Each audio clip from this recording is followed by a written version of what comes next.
Ining pag-rally sa babaw sa mga PDLs naton, anong reason rin nila so? Actually, may gin-raise sila ng mga allegations. One of this is ang ilang pag-prevent mo implement ng coupon system or cashless system. And then another one is actually hambal nila nga there is intimidation or perceived nila nga maltreatment sa ila. However, those things nga actually may initial na kami nga investigation nga conduct ang sa ginaalage nila nga maltreatment ginhambal nila, it was just during the time nga nagasuksok sa mga bulletproof vest kag helmet ang aton mga jail officers sa warden. However, those things nga pagsuksok nila actually was pursuant sa mga natabo nagdiri kumadumduman naton the other month may in-try dire tiro nga BJMP officer, and then the other day is may nakuha nga pusil. So those nga pagsuksok nila sa helmet and bulletproof vest are actually for safety purposes and does not in any way give any insinuation nga may maltreatment. So naamo nang first nilang ginaled, so totally based on facts, wala sang makita kami nga substantial nga proof. So second, sa cashless or coupon system, actually ang system nga is already been implemented in different parts of the country areas because it was issued by the BJMP years ago pa.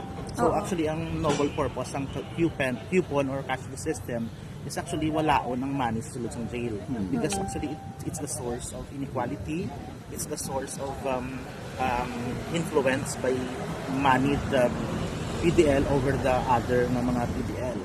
So gusto walaon na sa new management ang cash, exist niya cash sa sulod ng jail. And also para mawala man ng overpricing. Kaya nag-exist na ng overpricing if there is cash inside the jail. However, if it's coupon, pwede makita, pwede ma-audit sa regional office namon, hindi sila pwede ka pa taas ang prices. So does it work, the coupon system? Works sir is ginatagaan sila coupon which may equivalent nga amount. Yes, so may equivalent amount siya, and then amo na siya ang ginagamit as exchange in buying their basic necessities kasulod sa jail. So hindi na kwarta, wala nang money. Yes, money involved. So in that situation, wala sang PDL that can hold or possess money inside the jail. So actually ginatanaw na mo na because ang money ever since is amo na siyang naghahatag sang influence, power sang isa ka PDL over the other PDL. So it's the purpose of the coupon system or cashless system is very noble. So natingala kami that they are against it. They are against such implementation. If kung gusto nila is humane, makauhay, peaceful nga environment sa sulod sang jail. About the coupon, anong sistema? Pila na ang unod dira kada meal na siya? Ang coupon system is it's beside the meal or the food that is being given to them every day. So ang coupon system, they will be given coupons equivalent money, and it will be ibutang na siya sa box, and then ang coupon will be monitored by the regional office. Okay.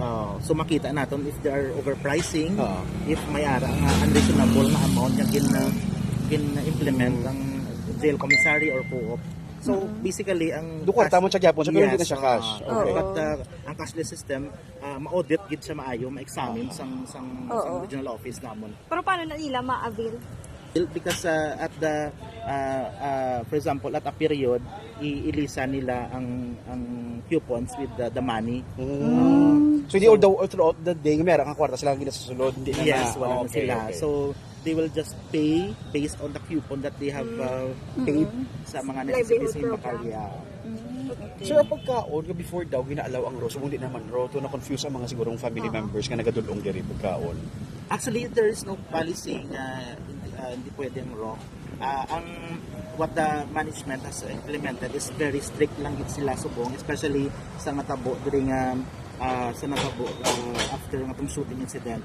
So there was this after initial investigation it was found out nga ang jail officer that was subject of that shooting incident or that attempt is gina-logbook niya, gina-record niya, kasulod niya mga pagkaon. Okay. So it's untrue nga bawal ang mga raw.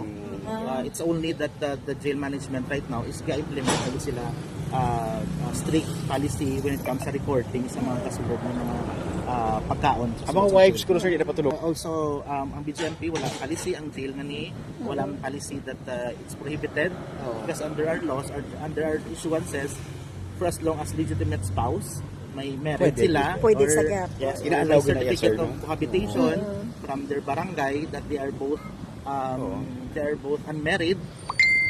Wala sing legal impediment, they can still have conjugal visits.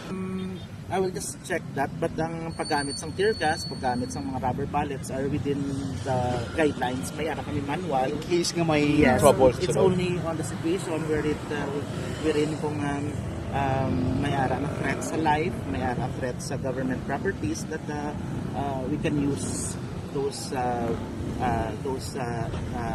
equipments. So actually kabalo na ang aton